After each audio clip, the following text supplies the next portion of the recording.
Welcome once again to Lehto's Law. Here's Steve Lehto. A bunch of people sent me this story, and I'll admit I do not use TikTok, but it's all over the news. And Montana now says they're first in the nation to ban TikTok. So TikTok says that violates their rights. A lawsuit and challenge will be coming, I'm sure. But as the Associated Press reports, and Amy Beth Hansen and Hallelujah Hadero write, it's got to be how it's pronounced, and great name. Montana became the first state in the U.S. to enact a complete ban on TikTok on Wednesday, when the governor signed a measure that's more sweeping than any other state's attempt to curtail the social media app, which is owned by a tech company in China. The measure, scheduled to take effect on January 1st, 2024, is expected to be challenged legally and will serve as a testing ground for the TikTok-free America that many lawmakers think they want to see. Cybersecurity experts say it could be difficult, however, to enforce the ban. Today, Montana takes the most decisive action of any state to protect Montanans' private data and sensitive personal information from being harvested by the Chinese Communist Party, the governor said in a statement. Now, a spokesperson for TikTok argued that the law infringes on people's First Amendment rights and is unlawful. She declined to say whether the company will file a lawsuit. We want to reassure Montanans that they can continue using TikTok to express themselves, earn a living, and find a community as we continue working to defend the rights of our users inside and outside of Montana. The ACLU of Montana and NetChoice, a trade group that counts Google and TikTok as its members, also called the law unconstitutional. The policy director of the ACLU of Montana said the legislature trampled on the free speech of hundreds of thousands of Montanans who use the app to express themselves, gather information, and run their small business in the name of anti-Chinese sentiment. Now, some lawmakers, the FBI, and officials at other agencies are concerned that the video sharing app owned by ByteDance could be used to allow the Chinese government to access information on American citizens or push pro-Chinese information that could influence the public. TikTok says that none of this has ever actually happened. A former executive at ByteDance alleges the tech giant is serving as a propaganda tool for the Chinese government, a claim which ByteDance denies. When Montana banned the app on government-owned devices in late December, the governor said TikTok posed a significant risk to sensitive data. More than half of U.S. states and the federal government have a similar ban. So there's a big difference between the government saying, if you work for us and you have a device that we gave you, you cannot put TikTok on that device. But here Montana is now saying TikTok cannot be made available to anybody in Montana starting January 1st of next year.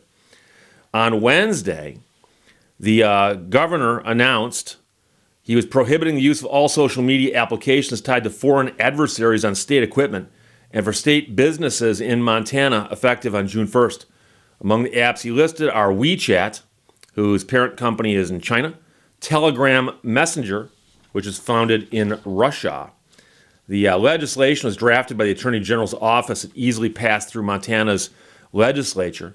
The governor had wanted to expand the bill to include apps tied to foreign adversaries, but lawmakers did not send him the bill until after the session ended, which meant that basically he had to sign it as it was, and if he didn't sign it, then it wouldn't pass, and have to revisit it later, because up on Capitol Hill, bills often go through these kinds of gymnastics.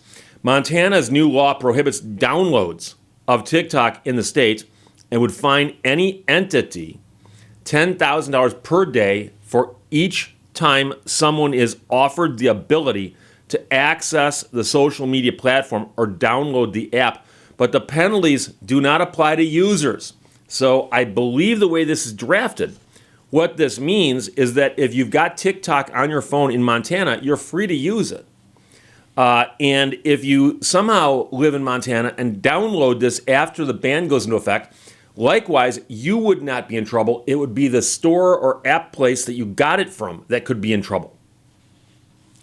Though many lawmakers in Montana have been enthusiastic about the ban, experts who followed the bill closely said the state will likely have to defend the legislation in court.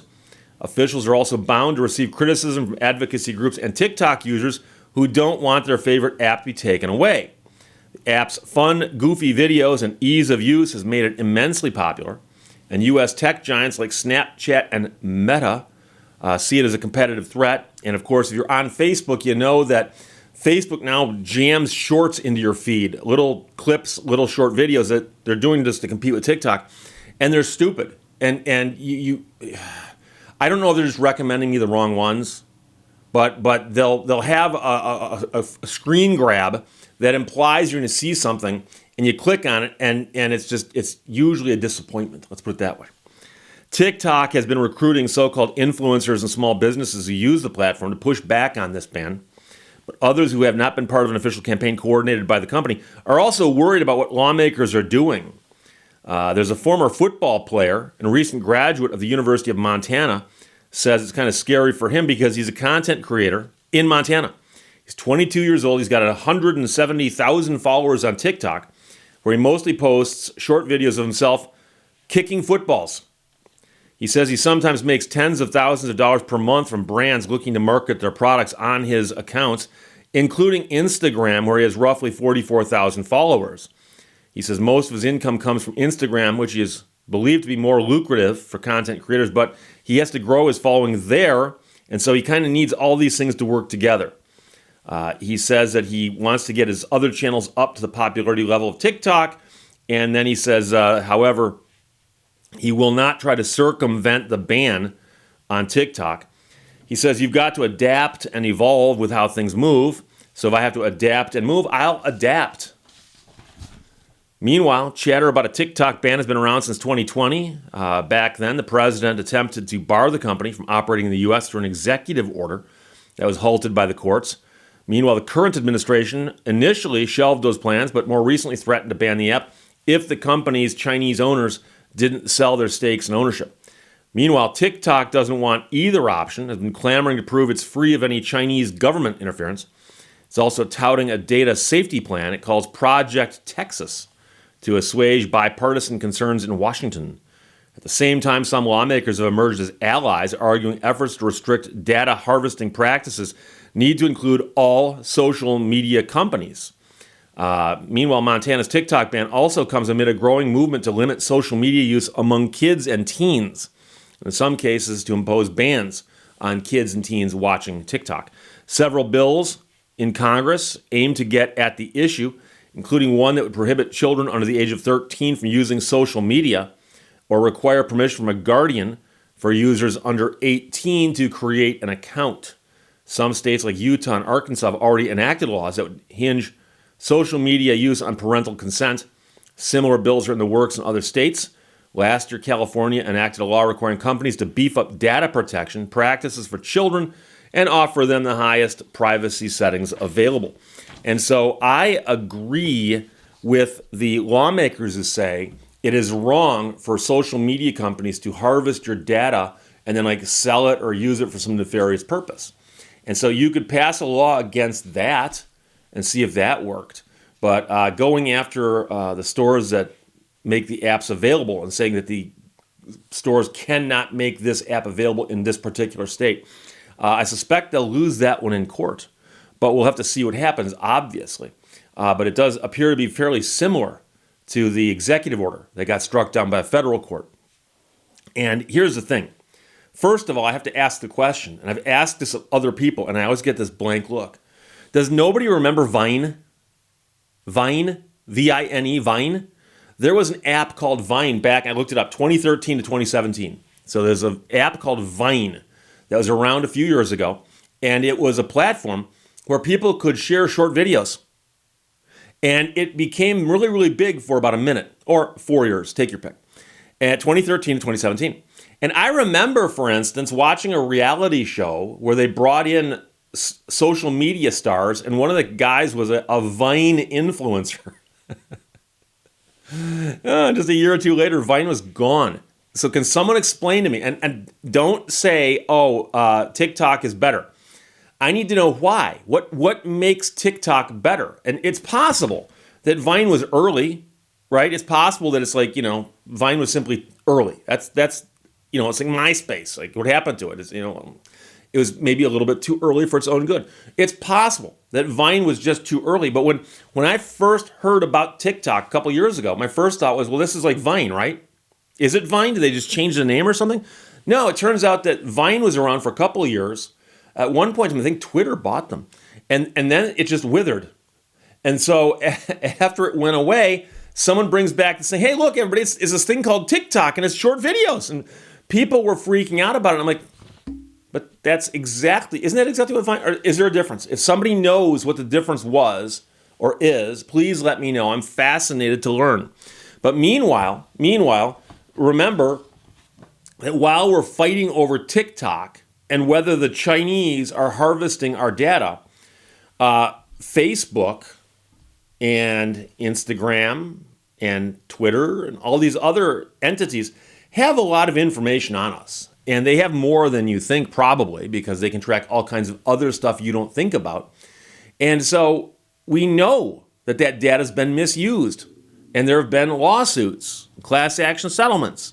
And so I'm pointing this out because there needs to be something done about this. But simply banning the use of the app, in my mind, is kind of like using a sledgehammer when you should be using a scalpel. And so I'd like to see something meaningful done to make it to where the social media companies, if you're using their stuff, they have to disclose to you what information of yours they're going to use, and if so, how, and maybe get your permission to use it.